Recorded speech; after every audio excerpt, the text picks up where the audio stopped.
office, did you know, without a doubt, something horrible had happened?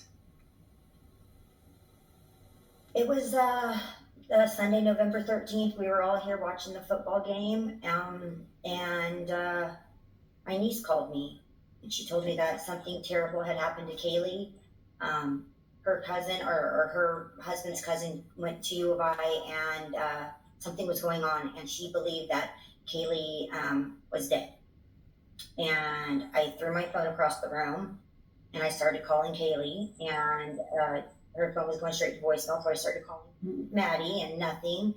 So I called Olivia and got Olivia on the phone and told her what was going on, but we were still trying to stay calm, saying it's going to be okay. It's going to be, something just is wrong. Well, as the hours went by and we called police stations and hospitals, and we got nothing, no information. But we see her house on TV, and it's cordoned off with yellow tape. I knew in my heart that something terrible had happened. But for sure, when the sheriff showed up around 5 and came to the door and told us there was 4 homicides. Mrs. Gonsalves, what do you mean? Because I knew Keith was dead before they said he's dead. I knew.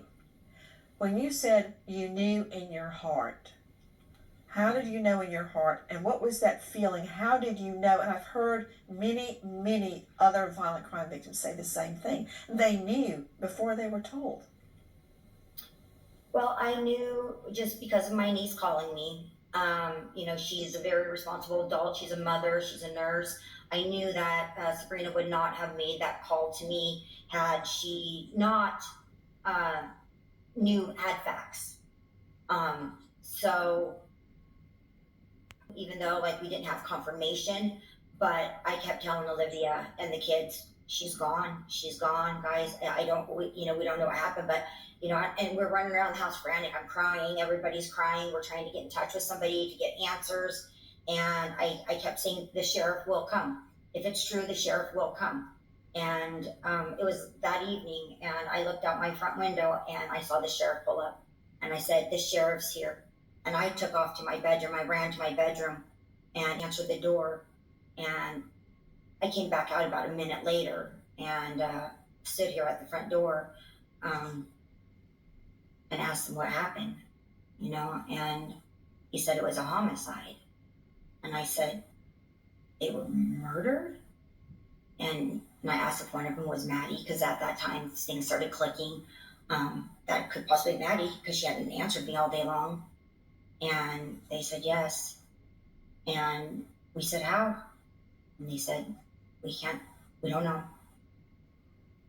Here's a card, call this person in the morning.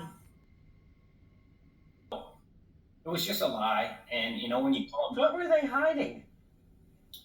just telling us our child was stabbed. Brutally, How many times? How many times? We just learned the day before the sentencing, how many times Kaylee had been stabbed.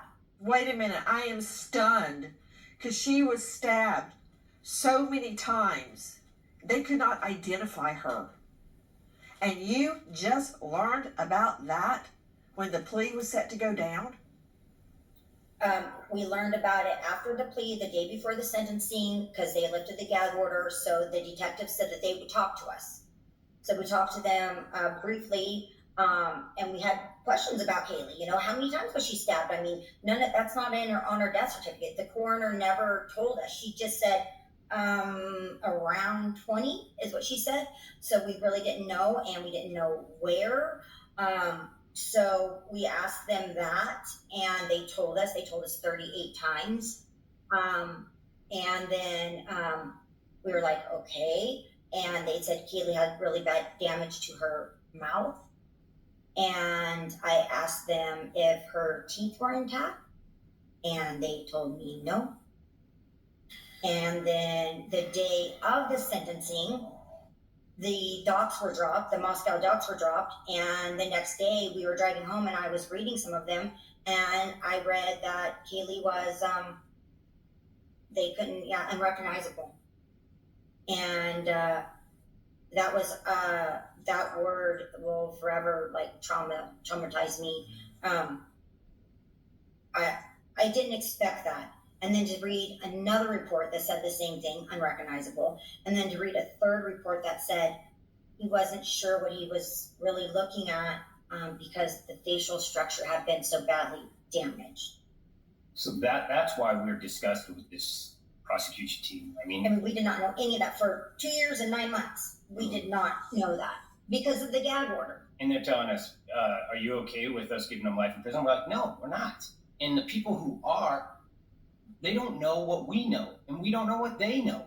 I don't know what happened to their child. They don't know what happened to mine. It was a protect the business over the victims, over justice. We're still fighting with it. I mean, we're still fighting with it to this day because we're hearing details that he was following girls out to their car, and one of the professors said this guy's going to be a problem if he gets his PhD. He's going to harass students. He's going to freaking abuse his power. All the things that we suspected that were going on, we find this out afterwards. Why are they go on a media tour?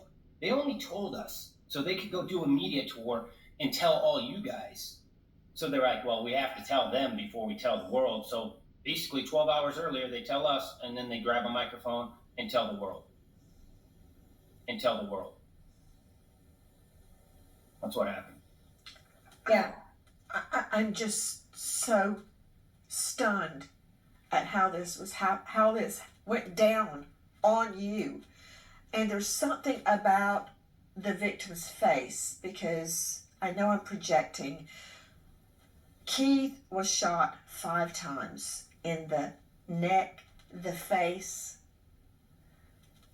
the back, and I try not to think about it because it throws me into a horrible depression, because I think about the bullets tearing through his face. He had these beautiful blue eyes, and I wonder, were they shot? What happened? Did he feel it? When you learned how many times she had been stabbed in the face, were you full of rage? Were you full of tears? What went through your mind when you learned the truth? So we actually learned all the truth from her autopsy report, and we were given her autopsy report on a thumb drive during the sentencing.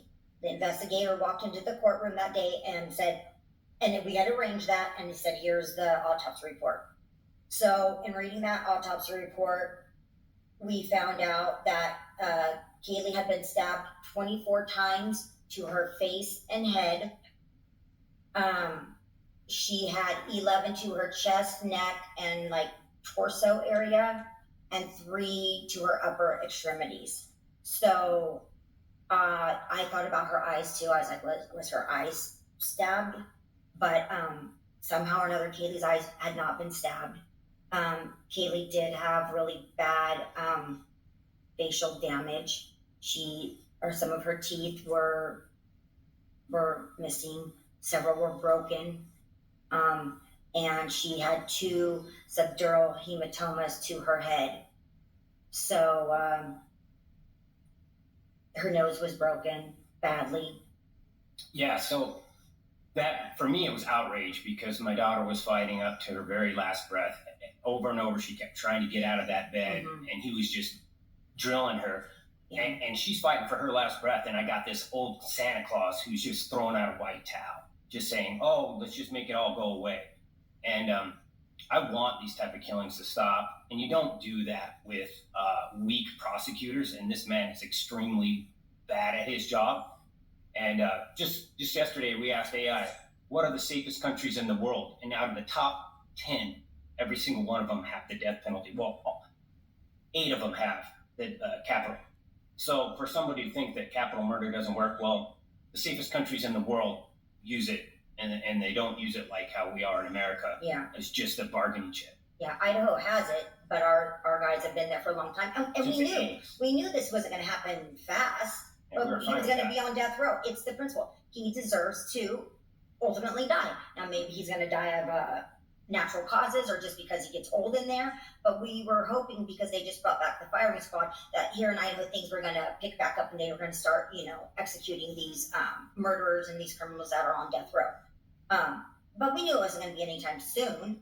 We didn't think they're just going to take him out back and shoot him. I mean, that would be great, but even if it was exactly how they told us, they were just sleeping in their beds, they probably never even woke up, and they were just stabbed to death, little package of bow on it, we still would have wanted the death penalty. We still would. We wanted it from the very beginning. As soon as we found out that they were. Is that what you were led to believe, Christy? Because that's what I was led to believe, that they were attacked in their sleep and they were basically dead before they could even wake up. Yes. And then they went to those parents and said, "This is what it is. Do you want to make a deal?" I mean, that's what it is. No, they didn't know. No, she was punched, her face was crushed in, her teeth are knocked out. They didn't give those details because they knew it would be enraging, and then they would have a problem. So the truth was a problem. Truth was a problem for the prosecutor, and I don't like it. I don't like it. Welcome back to my Mental Health and Crime channel. My name is Huda London. This is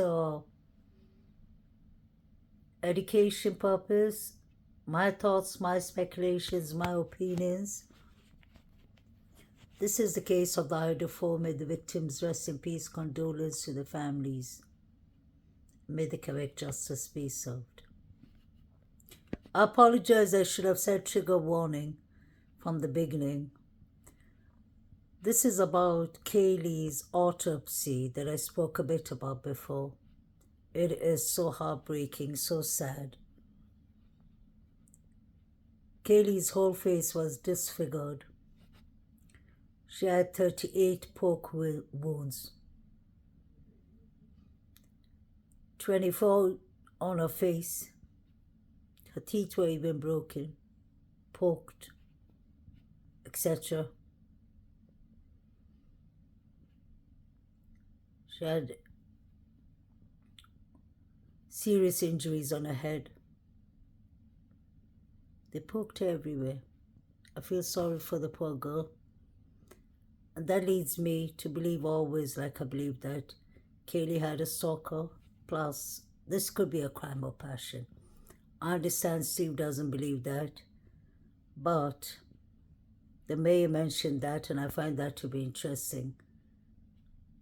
It's almost 3 years, and following each and every report that comes out, I'm still not satisfied with Kaylee's ex-boyfriend, his report. So I still believe it could be possibility of crime of passion. Since Jack D's professor was concerned. They were hiding the truth. The prosecutor, William Thompson, wasn't even telling the family the truth. You can see how disturbed the whole situation is. You can see how frustrated and angry the G family are, and I don't believe them. They sent their daughter to get an education, not to come back in a box, like they said before. And I think it's completely right to explain to the parents, at least, and the family, what happened to their child. They deserve that. In the beginning, Steve never believed in the soccer. You can go back to the early reports and check. He never believed in the soccer theory. And now he's saying that he always knew that Kaylee had a stalker. So why wasn't he coming up front with the information he had? You would know most likely if your daughter had a stalker or not, because Steve said that he's very close to Kaylee. And if Kaylee had a stalker, what makes Steve believe that it was BK? It's not certain that it's BK. It could have been anyone else. What about her ex? The man you were looking at in that angry, aggressive way on stage at the memorial, Steve. What happened? Why didn't Jack D call you and your wife and your children? Why didn't he call Alivido? Why didn't he call Maddie's family to tell them about what happened. He was at the crime scene. Or was he told by the police not to call? And why didn't y'all go? Why didn't y'all drive to Idaho, Moscow, just like Maddie's mother? Find it kind of strange. How did Kaylee land up in Maddie's bed? Because we have DM clearly saying that Kaylee was running up the steps and saying, there's somebody here. Kaylee was with Murphy. DM said that even Kaylee was dancing with her dog Murphy. So where was Kaylee? Was she at her room? Was she at the living room? Was she with Maddie? Where was Kaylee? And where was Maddie? Because Maddie was walking Murphy, and I think Murphy got lost or got lured, because Maddie came back knocking at Bethany Funke's room and asking her if she saw Murphy. This is all happening between 2:30 to 3. We see the figures running at 3:12. So what was going on? Between 2:30 to 3 is an important timeline. You need to figure out who was walking the dog. Did Maddie get lured? Did the dog get lured away? We heard Murphy barking around 4. But what about earlier? Was he barking all night? Because I heard he was barking half of the night. I think these people were busy with all these evil acts between 1:50 right up to 4 a.m. They did order on Xana's name food, but I don't think it was Xana who ordered it. And I don't think it was Xana who was watching her TikTok. This was all an act, I believe. So how did Kaylee end up in Maddie's bed is the question. And why is DM saying to the police officer, oh, did you find Murphy, the dog, outside? Because did you find him inside the house? Because I heard him barking outside. I thought he was outside. Why would she say that? So this has something to do with walking Murphy. Definitely. Maddie could have been lured then. But I want to know how Kaylee ended up in Maddie's bed. Saeed was watching those pictures. Let's not forget. In my opinion, please like, share, and subscribe. May the 4 victims rest in peace. Poor Kaylee. I think this is about hate, jealousy, bitterness. Nobody goes for someone's face in that manner. And why did DM invite Kaylee back? Let's not forget, she uploaded the pictures to Visco at 3:33. And it's very interesting, not because of the evil number owned if you look at it in the superstition way, but the fact that after she uploaded it is when she's trying to say 27 minutes after that they got attacked. Doesn't make sense. This picture was uploaded on Visco on the 13th of November 2022, and the time was 3:33.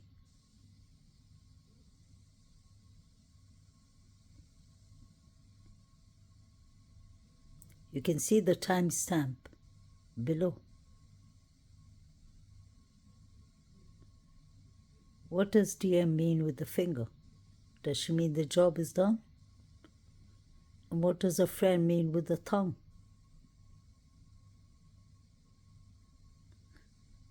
So DM took this picture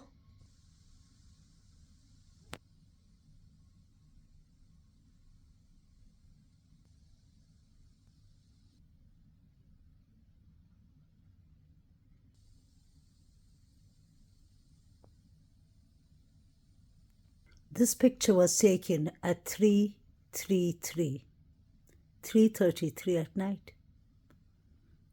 And the guy with the black mask, ski mask, on the right-hand side was seen in front of 1122 King Road, near Queen Road, at 3:30. And we know of the infamous picture that DM took uploaded at 3:33. The one with her friend showing her tongue and DM showing her finger. And there was another picture she uploaded, the one with her and Kaylee. So was this about Kaylee? Did DM have beef with Kaylee too? Seemed like Kaylee had many enemies. Hate to say that.